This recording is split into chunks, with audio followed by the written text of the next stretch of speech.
Hello everybody, welcome back to my channel. So it is another Sunday, and so that means it's another Last of Us review. So this is episode 8. OMG, there's only one episode left after this. It's so crazy. It's so crazy that we literally started in January and it's already March.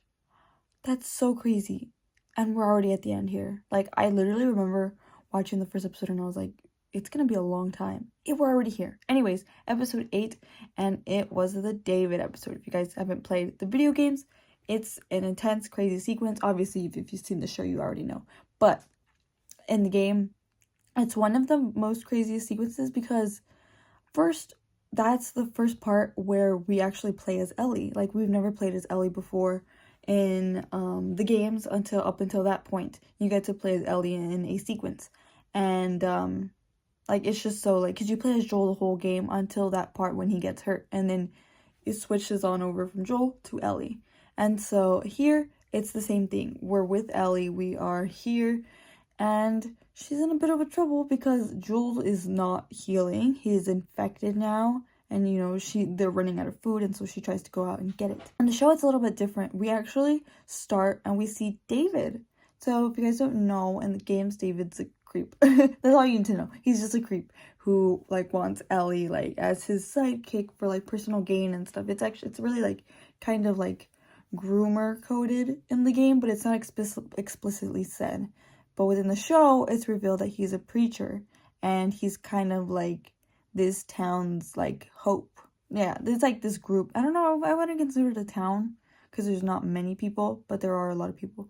I don't know, it's just this group, and he's kind of like their preacher, and he's like, you know, he's like their messiah or something like that. And you just see, like, the type of person that David is. And then we also get to see James, played by Troy Baker. So if you guys don't know, Troy Baker is literally Joel. He's Joel. He's Joel in the video games. So it was kind of weird to see him as James, because we all should know, like, James Zen, but, like, that's the like, if you're a video game player, you know James is in, but, like, it was still fun to see him. Like, at times I was like, Joel. Like, if you don't know if you guys realize, but, like, he had a full beard, like, you know, grown, and his hair was pretty long, and I was like, he's given Joel, like, you know, like, he looks like video game Joel, even though he doesn't look like video game Joel, but, you know, like, his looks kind of look like it. So I thought that was funny. I don't know if they did that on purpose or not, but, I thought it was, like, very interesting just to see him in a different role, because, you know, I know a lot of people did vet for Troy Baker to play Joel, but, like, he looks nothing like Joel. He's not 50 years old. Like, he wouldn't, I mean, neither is Pedro Pascal, but, you know, like, Pedro fits more than Troy does. It re-looks. Also, maybe, I'm just kidding. But yeah, so anyways, so Troy Baker is here, which I thought was nice, because, you know, we have been having, like, cameos before in other past episodes with other characters, like with Marlene, like with the original video game Tommy. So I thought that was nice that we've seen, like, each of these, like, characters, or, like, these actors playing, like, either different characters or the same ones, you know, with Marlene and stuff. So it was nice to see Troy Baker, like, do something different, and, like, something completely different than what we are, like, we as the audience, or at least the video game players, are used to seeing him play, because he's literally Joel in the games. But yeah, so we see them, and, you know, there's a kind of clash between James and David, because it's like, it's a rough winter, I don't know how we're gonna bounce back. And, you know, if you're a video game player, you know it's what gets revealed later, but, you know, in terms of, like, the audience, it's like, oh, what happened? And so that's what we're gonna find out. So then we see Ellie, and I think I'm just going based, like, I literally just watched this episode. Like, I'm gonna be honest, the past couple things that I've done, I've recorded them the next day. I'm literally doing this right after, so there's that. But yeah, so basically Ellie tries to go and get food. She sees a deer. She almost takes it down, but she does shoot it. So it's kind of like a little throwback to, like, the last episode or the last two episodes, because that was episode 6. The last two episodes where we see that Joel is trying to teach Ellie how to shoot, and she couldn't do it, and we actually see her shoot the deer, even though it doesn't, like, kill it, like, immediately. Like, she does hit it, and so, you know, she goes after it, and then we see that David and James find it, and then, you know, she's just like, that's not yours, that's mine. And then he's like, okay, well, what if we trade it? And then she's like, I need medicine. And then he's like, okay, whatever, like, we'll go, like, get a medicine. And then David convinces Ellie to go into the shed, right? We've seen this. Video game player, we know where it's going. And it's like, Ellie, don't go in there, don't follow him. And then basically they're just talking, and I think what I liked about that scene the most is that we don't really get to, like, see much of David or, like, hear much of his backstory. And so we did get to hear it, and he's like, oh yeah, I used to be a teacher. He's like, I found God after the apocalypse started, and blah, blah, blah, blah, stuff like that. And I thought that it was really, like, interesting, because he said he was a teacher, and he taught mostly kids, and it's like, oh, he has some sort of attachment to children. So that's the first red flag. And then also the second one was, like, he found God after. So it's like, I know a cultist when I see one, and he's a cultist, you know, where cultists are like, you know, I've seen the light after all this bad that I've done, and then, you know, they try to use that, and then, you know, manipulative behavior. Anyway, so it's like that kind of thing where it's like with David, like, he's just throwing blinking red flags. But obviously Ellie can't tell because she's a child and she just wants her medicine. She's literally just thinking about Joel, and, you know, she wants to save Joel, so she has to be with them to do it. And then it's revealed that the person that Joel killed back in the university was actually his people. And then he's like, I know you, girl. And then you know, she takes the stuff and runs. And then Ellie, like, tries to heal him with the penicillin, because they give her penicillin. And then turns out, guess what? They go and find her. So then she's just like, you know what I actually thought was interesting is because in the game, it's very, like, you see Joel, like, he doesn't struggle. Like, he's just Superman. He gets up. But I kind of like that we kind of saw that struggle within Joel, and that we were able to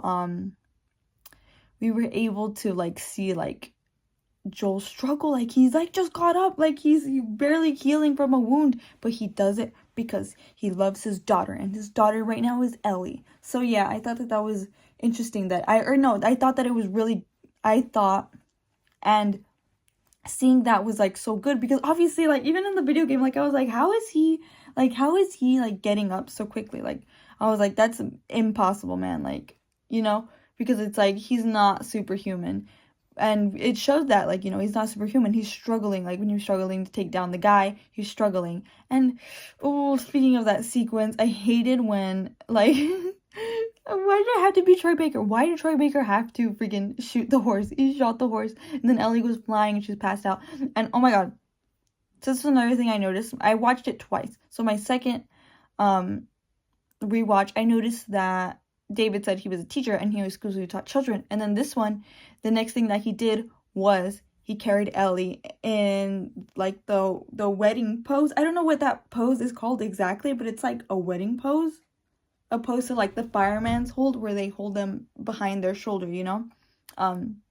So I was like, ooh, like, you know, like, oh, nasty. Because, you know, in the next scene up to that, he's, like, basically proposing to Ellie, and he's like, you and me are the same, you know, like, I could treat you well, and I don't know what, like, just, like, gross stuff. I'm gonna be honest, that was so uncomfortable. I'm gonna be honest, this was, like, this episode was literally, like, a woman's nightmare coming to life. Like, watching this, I was like, I don't know what I would have done in that kind of situation. Like, it was scary because Ellie was trapped, and, you know, he's trying to manipulate her to become part of his team, and, like, he's always referring to, like, us, you know, and it's just, like, you can tell that, like, he wants her as, like, his wife, like, his child bride. Like, he's a cultist. That's what cultists do. They want, like, a bunch of child wives and stuff, and that's what he saw in Ellie. He was like, I want her to be my wife. So he was trying to convince her, but she wouldn't budge.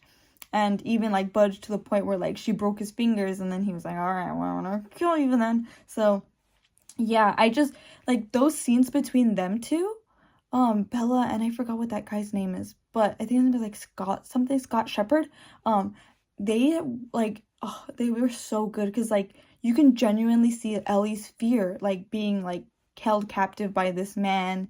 And then, you know, her screams were so terrifying. Like, I was getting scared. Like, I was like, this is, like, I was watching it, and I was, like, texting my friends at the same time, that we were all watching it at the same time, and I was like, this is making me so uncomfortable, and they were like, it's making me uncomfortable too. Like, we had that, like, mutual thing, and we're all, like, you know, were just like, like we can't, like it was like those scenes were bad, but like in a good way, that like I felt that, like I felt like felt that everything that Ellie went through, and it just made me feel so uncomfortable.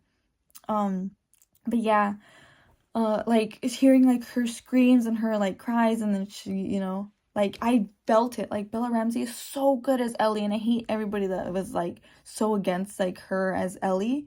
But she embodies the character so well, and even in her moments of vulnerability like these and her struggles, and it just works so well, those scenes. And then also seeing Troy Baker get slashed was, I'm gonna be honest, I laughed. It was like I was scared, and then he got slashed, and I was like, I was like, oops. I just laughed a little bit. But yeah, like just that whole sequence, like even the sequence in the, what was it, in like their little, I don't know, lobby, like dining area, the dining area, there you go, the dining area, that was scary. I'm gonna be honest, that was the most scariest moment of the show for me.